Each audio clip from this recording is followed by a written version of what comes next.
welcome back to the Blindsiders. I'm Ben. I'm joined here by Brian, and we're here to break down episode 9 of Survivor 43. And we have a classic modern Survivor final 10, where they split them into two tribes of 5, and we get 2 tribal councils and 2 people voted out.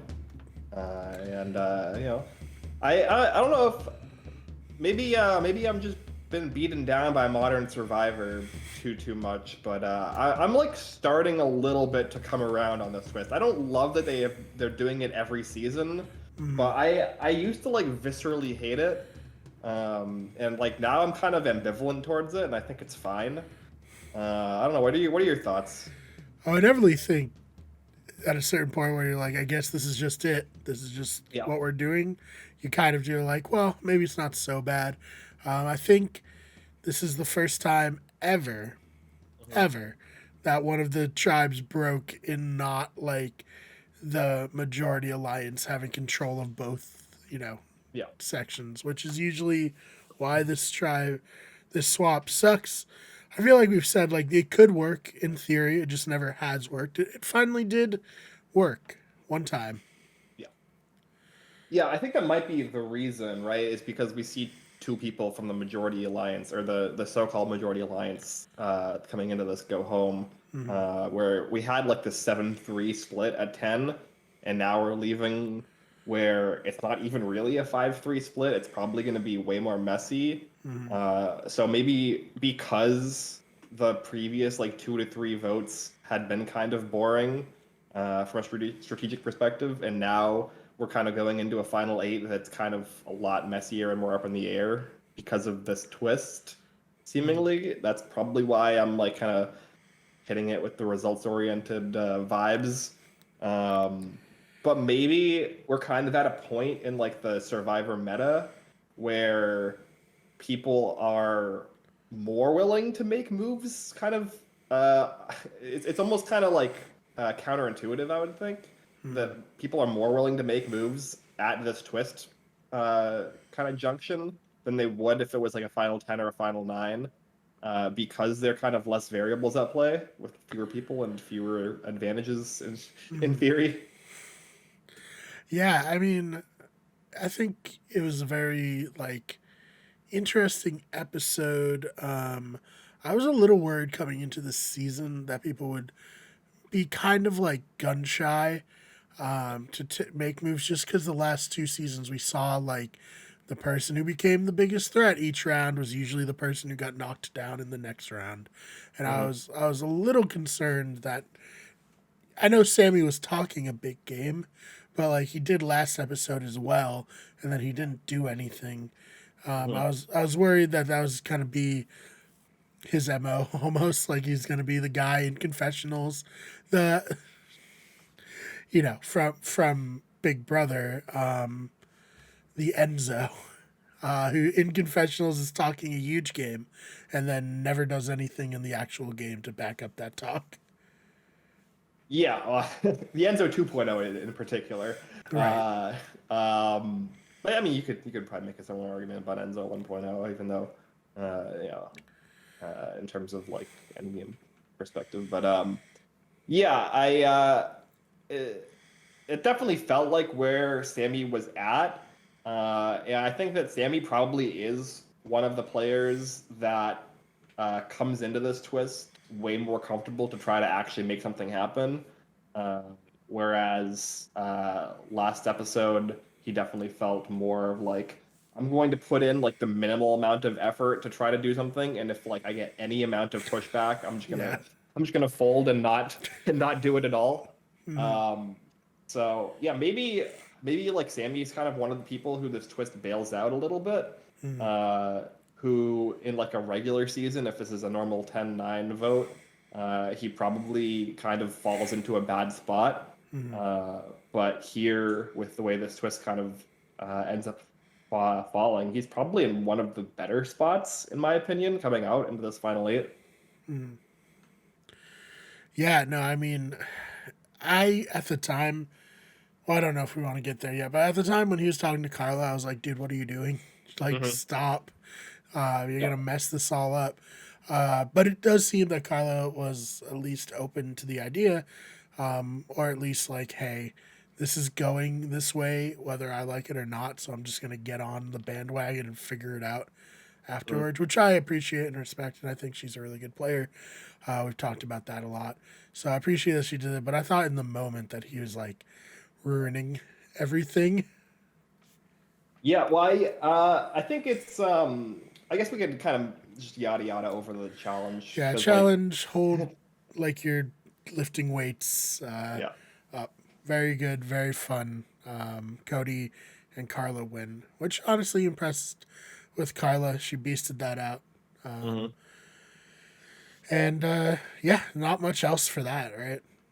Yeah, I mean the only thing that we saw like in the 5 minutes before that was kind of the preamble to the Owen versus James confrontation that we Mm, kind of get a bit more of later in the episode, right. where Owen is unhappy that he was left out of the Janine vote, when it seemed like pretty much everybody else was kind of filled in. In particular, he's unhappy with James because James is the last person to tell him the wrong name. It was very funny that it worked out where he did get told the right name and he did vote for Mm. Janine, but Cassidy didn't. And he it was just kind of he was able to use Yeah. that to one like hide undercover and to kind of like get this kind of like self-righteous indignation over it Yeah. like like he didn't he wasn't out of the vote, he Yeah. wasn't it just like some one particular person kept him out, and he was able to like kind of play it like, oh yeah, I did vote for Ryan when I shouldn't have.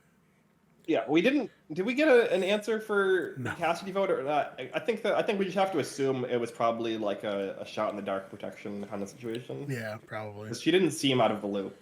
No, she didn't seem upset at all coming Yeah. back. Whereas the last So episode kind of made it seem like she was left out because she was trying to, pull a power move, yeah. and that just got left out on an island by herself, which would be very funny. But this doesn't seem to be what the case was. Yeah. No, I think that like the way I would read that is like protection in case Janine played a shot in the dark. Yeah. So otherwise, yeah, getting into the kind of meat and potatoes of the strategy, I know you said that like the way that Carla ends up playing this is a testament to her being a good player, but I actually disagree. I think that voting out James here was really bad for Carla. Mm, And like it could have gone even worse given what we know about the conversations that happened with the other group, mm, because there was definitely like at least a conversation among Cody and Jesse that if James goes, that they would feel comfortable voting out Cassidy. And mm. if both James and Cassidy had gone going into this final eight, I think Carla just has no path to winning at that point. Right. So she I kind of think, got bailed out by them not yeah, making a I think it decision. was more like she saw the writing on the wall and she kind of like was like, okay, I'm losing this round no matter what. Let me Mhm. try to like save some favor with these players and be like, no, I'm with you. Like I'm open for anything. Um, but yeah, if she had lost both of them, she would have been in a real bad position. But I don't think like what's she gonna do? James can't play a shot in the dark, or well, he can, but um, he's not seeing it coming, so he's not going to. She could have told him to, I guess. Mhm. And why would she play the idol for him? Like where she can like maybe maneuver herself, and then if not, then she can play her idol next round. Yeah, I guess. I think if she had the knowledge that there was like a good chance that Cassidy could go, but Yeah. only in the circumstance that James would go, that she probably would use her idol to save both of them. Mm-hmm. Obviously it didn't play out that way, but like I think that's like a calculus that you can make of like, is one ally worth an idol? Maybe not. Is two allies worth an idol? Oh yeah, Probably. definitely, definitely. So that's kind of like where I would stand. Obviously, like she doesn't have all that information, so like we're kind of like you know making a lot of criticisms based off of her having incomplete knowledge. So Yeah. I If don't know. if she had somehow figured that out, that would be insane. Yeah, But of course. But I mean, it did seem like she was probably a little bit too like smug and happy to be on board with it. When I do mm, think that like while she probably was in a position where she was like, yeah, I'll just go along with it.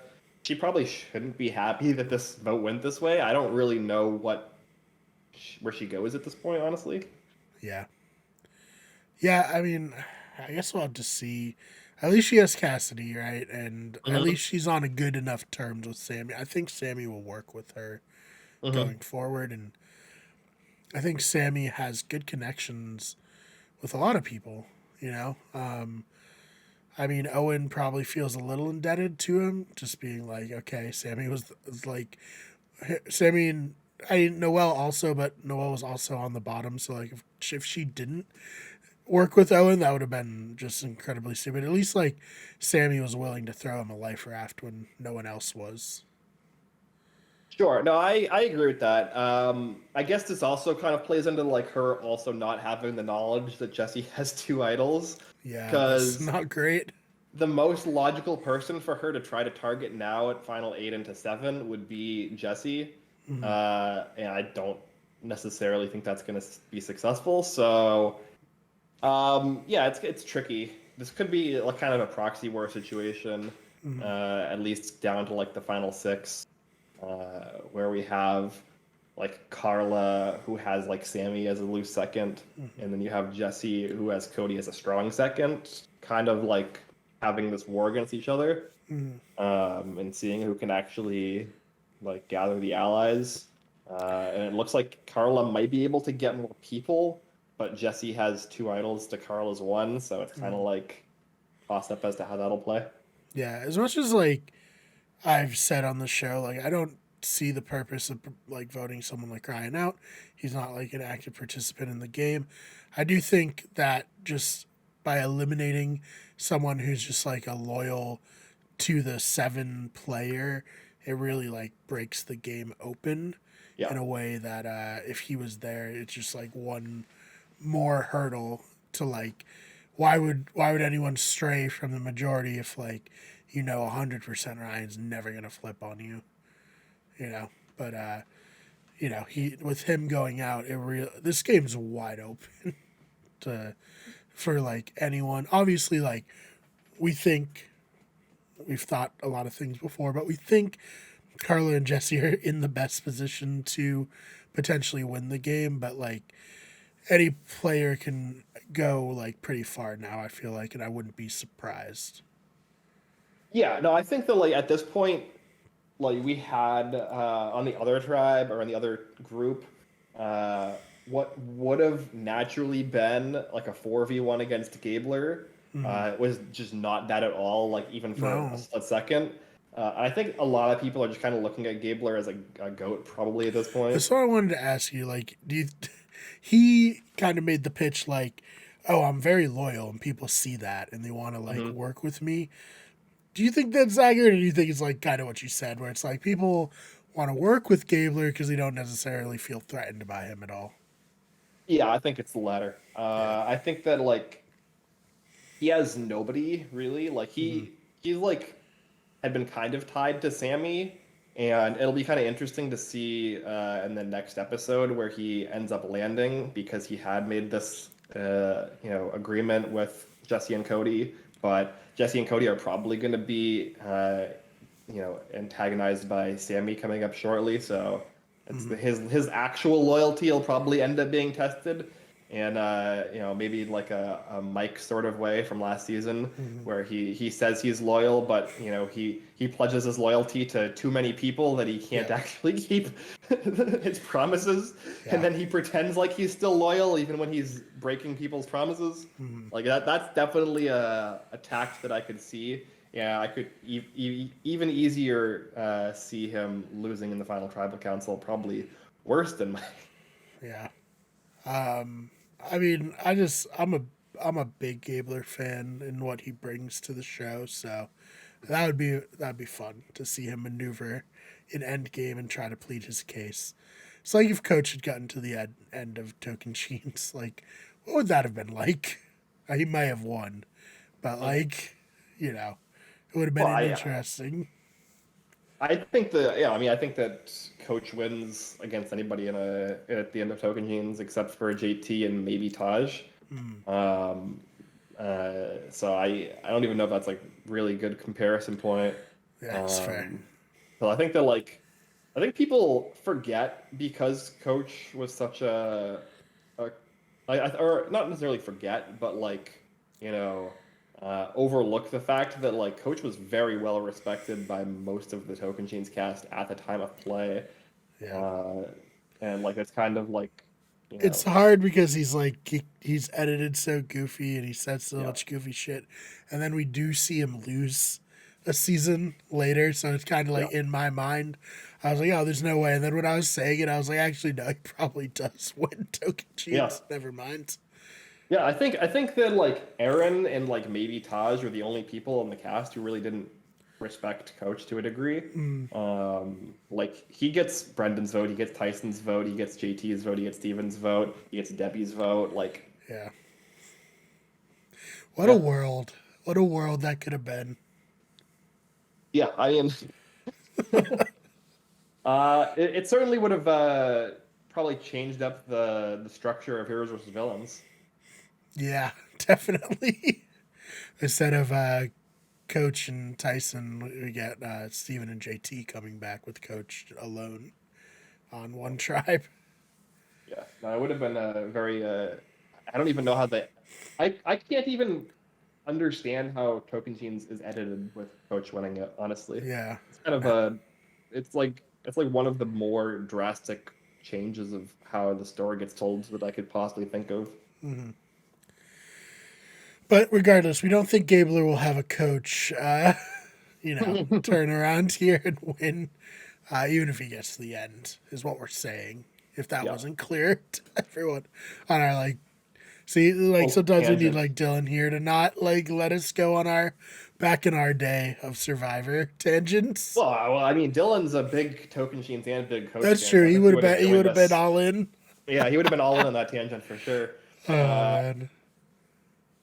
so I don't know. I think that like yeah, if I'm like if you're talking about like the game being blown wide open, I agree from a strategic perspective, but from a who can win the game perspective, Mm, I still think that it's like 3 to 4 people, yeah. which is like Jesse, Carla, Sammy, and then maybe Cody. Yeah. So No. Definitely. I just don't. I don't know. Sometimes when you're at this point in the game, you're like, I can see how it's gonna go. I have no yeah, idea. Like, I'm really excited. This has really been a interesting last couple of episodes. yeah, no, for sure. I think that like it'll be kind of interesting to see. 'Cause I think we're basically gonna get either Jesse stomping to a win or Jesse getting like brutally blindsided by somebody in like a Mm, really epic way. right. And I like Jesse a lot. I think he's probably like one of the better players we've seen in like recent seasons. But I don't know if I don't know whether I would want to see him kind of stomp to an end here Right. without like a lot of pushback or at least like some kind of adversity. Mm. So I gotta ask, the Owen versus James argument. So where do you like? We'll lay it out. James tells Owen to vote for Ryan. Mhm. Owen finds out that's not the case. He's upset with James for lying, but James also is like, "You voted for me, so obviously I don't trust you." Yeah. I can see where both of them are coming from. Would it have been better for James maybe to just be like, "Yeah, Owen, I didn't tell you. I don't trust you. You voted for me. Like, I get that you're upset with me, but like, bro, I'm not working with you. I'm sorry." Mhm. Instead, like, I Yeah, don't know, I think they both handled it poorly. poorly. Yeah. I think Owen probably handled it more poorly, but Mm, he ends up staying and James ends up going, so it doesn't really matter. mm, Like it's kind of one of those situations where it doesn't it's inconsequential to the decisions the other players were making. And it's mm. just kind of like their own little petty side fight. While the actual players are kind of actually making the decisions of what matters. Right. But yeah, like we kind of saw. we saw, in my opinion, Janine do the correct thing. Obviously, it didn't end up working for her or mattering. But on paper, the correct thing is to like just be like, it's not that big of a deal. Or like Mm, the correct thing is probably to not even bring it up at all, mm, because there's no reason to. right. Um, if you're Owen, and but from like James's perspective, like all he has to do is say like, I'm sorry, dude. Like, it's the Yeah. game. Like it seemed like Yeah. James didn't really care about diffusing the situation or like about sating Owen's feelings at all. Mm, So it kind of, I don't know, it goes both ways. But I think yeah. Owen is more in the wrong. Right. Yeah. I just feel like James, like I would never trust somebody either if they voted for me like immediately at the merge. I think James is right to not trust Owen. Yeah. I don't think Owen had any intention of working with James, and he was more just like frustrated not being in the majority alliance at the time. Not like it's not like a big betrayal that James didn't trust him and didn't tell him who to vote for. Yeah. No, I agree. It was kind of like, I don't know. It felt like such a stupid segment, like to me, like the whole Yeah, situation from start to finish. yeah. There's too And much like, testosterone, as Noel said. yeah, like it's, I don't know. I'm okay with like testosterone fueled arguments, but like Mm. it, it, as long as they're kind of game relevant and not like petty and completely irrelevant to everything that's going. Like Yeah, I I just can't, really enjoyed I her didn't, sitting there just being yeah, like, "Oh my god." yeah.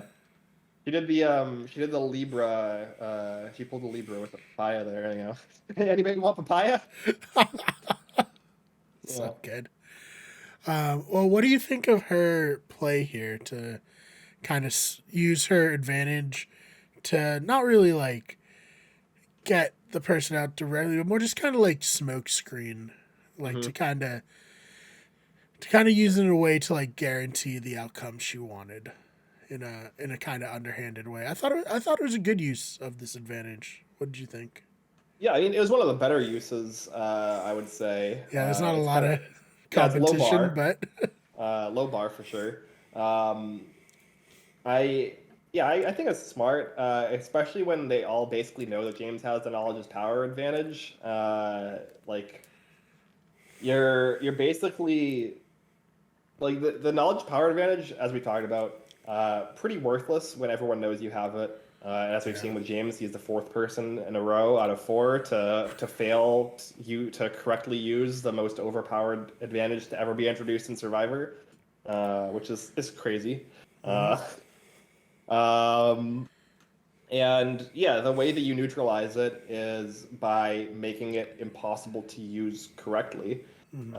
And the only way that James could have really used this to save himself if he got wind of it is like Carla knows he's going, tells him, and then James steals the extra vote and uses it Yeah, himself, and then him and Carla have the numbers somehow.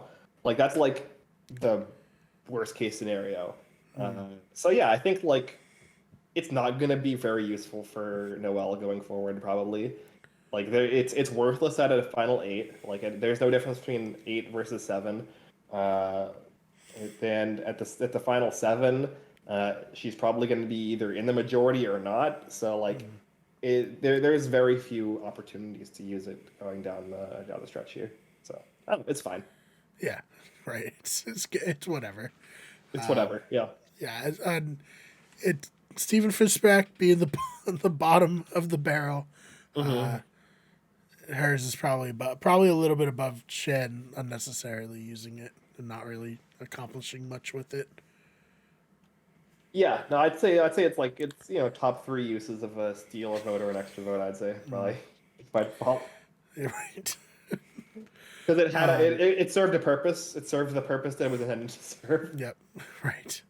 Hey, if only Survivor, and I've complained about this almost every season. If only Survivor lets Cerise, steal a vote from Sarah, but could have actually been interesting. Yeah. So as far as like, if we're doing the spreadsheet RP right now, there's only the three idols in play, right? Is there nothing else? Nothing else. It's very funny. I've been watching Edge of Extinction just because I've only watched it one time, and I just like want to see if it's any better than I remember on a rewatch. Mhm. It's not that great, but Aurora having an extra vote and Noel having a seal vote had the very similar energy to me, and like I kept forgetting that both of them had this advantage, and it seemed very inconsequential to what was happening. But yeah, I think all we have is the idols left now that we got rid of the other two advantages tonight. Yeah, unless they reintroduce the knowledge of power for a third time this Please season don't. and Please try don't. to really make it work. Like, it's only dead if someone plays it incorrectly. If they get voted off, we just keep throwing it back in there. Yeah, I mean, I guess we could speculate. Do you think knowledge of power is on season 44? Yeah, I do. I think I don't think they're gonna change anything between the pair seasons. I think they go into them with like, this is the format for this season. We're gonna do all the Mm, same twists. We're gonna do which is bad and terrible, and I do not like. Um, People got a little like tired of the silly themes, heroes, healers, hustler. Like, what does that even mean? But like, at least it broke up the seasons. hmm I feel like in 10 years or 10 seasons or whatever, we're gonna look back and be like, wait, who was on which of these seasons? Like, they all Yeah. kind of blend together hmm a little bit, and I don't like that very much. I 100% agree with that. Well, I mean, give them a little bit of credit, Brian. They added the most important segment of the Hourglass twist on 42, which is the Applebee's twist. Or no, Yes, was it Applebee's? No, was it Outback Steakhouse, right? Which one I was it? think it was Applebee's this season. I think Okay. it was. I Yeah, think I I can't remember keep Dylan track. making a joke about how he was gonna DoorDash Applebee's thanks to Yeah, Survivor. yeah. Whichever. I mean, that's some game-changing twist decisions. Yes, it was, but it should have been Outback Steakhouse if we're being honest. Um, Mhm. that one has the Sandra seal of approval, so I don't know what else we need here. Yeah, I mean, look, I've had a bloomin' onion at least a few times in my life, and Yeah, every time I've had it, it's definitely had an effect on me that whether it's a positive or negative effect is up in the air, but it's definitely had an effect on me. yeah, they're really good, but uh, they're a lot. They're a Yeah. lot. Oh man. Um, yeah, I guess. What else is there to talk about in this one? I I don't think guess. there's much more. Do you have anything? Yeah, the only other thing I did want to like call out, like even though they didn't actually follow through with the way that they were talking about planning it, Mm, I think this is like the first time with Cody and Jesse that like people have utilized the fact that they're going to a split tribal council second to like say, hey, if this happens, do A. If this yep. happens, do B. Like obviously they didn't follow through with it because the plan they discussed was like if James goes, we vote Cassidy out, and Yep. then And James they went and didn't we do voted it. Brian. Yeah. So it didn't end up playing out, but like that like kind of a conversation and that kind of like a multi-tiered decision making tree, I think could play out really interestingly in future seasons. Hmm. I think that is probably like the most effective way that you can utilize that advantage of going second is like Mm, we basically have four options of who can go home, and we could probably narrow that down to two or three. And it's like, would our decision change if a different person went home? Boom, boom, boom. I think in yeah. most cases the answer is yes, and so I think you should take that into consideration. No, definitely. And I think the one thing that I really enjoy about this twist is when there's surprising vote off, the other team coming in and like Hmm being shocked in real time and having to kind of like, we have the moment on the mats a lot of time, but like having to like process it and then like go and still do a tribal council and everything when it's all just like right there. Yeah, and a lot of the moments on the mats are kind of like because like they they can kind of like get a feel, or they can see them in transit or whatever, and Mm. like there are a few instances where there's like really good legitimate reactions where you have like the famous Gabon gif with a Maddie smile, Yep. but otherwise like we don't really get those kind of reactions quite often. Hmm. Yeah. It's mostly like either after swaps or like on All Star seasons Yeah. where you have like a big reaction to things. But yeah, I don't know. I like that. I liked Jesse being a little bit like off kilter coming in. I thought that was fun. But Hmm. Yeah. So I guess where do you see this going? Like who do you think is like the most in danger at the final eight here? most in danger. Hmm. Well, Jesse will probably play an idol, right? So, probably either Cody or Sammy, like the second in Hmm. command of the two Yeah. people who I think would be in danger, but they're both protected by idols. Yeah, I agree. I think Cody is probably the most danger here. I think that like the worst thing that can happen to Jesse probably is losing Cody here at Final Eight. Yeah. But maybe it could be a blessing in disguise where it like negates his threat level to a degree where he can kind of play out the rest of the game a little bit more freely. Mm. So yeah, we'll see. I do think that like it's possible these groups of four actually form like what become the new sides, and then Cassidy would be the one that would break the tie and flip. Mm. Is kind of where I would see it. We did get like a lot of context in the preview that may or may not be useful and out of context. Yeah, Um, I find it hard to take yeah. anything in the preview seriously, so I just kind of zone out when they're Hmm. going on. You know. Yeah, I mean the one moment in that like stood out to me was the Gabler telling Carla like, hey, Jesse and Cody are running the game, because like that's kind of drawing a Yeah. line in the sand. So I don't know. We'll see. Yeah. Um, Definitely. I do think the next two tribal councils are going to be very interesting and probably determine who ends up winning the show. Yeah. Is that it? Two more episodes and then the finale? I feel like it is. I think so. Yeah. There So is there three or four more?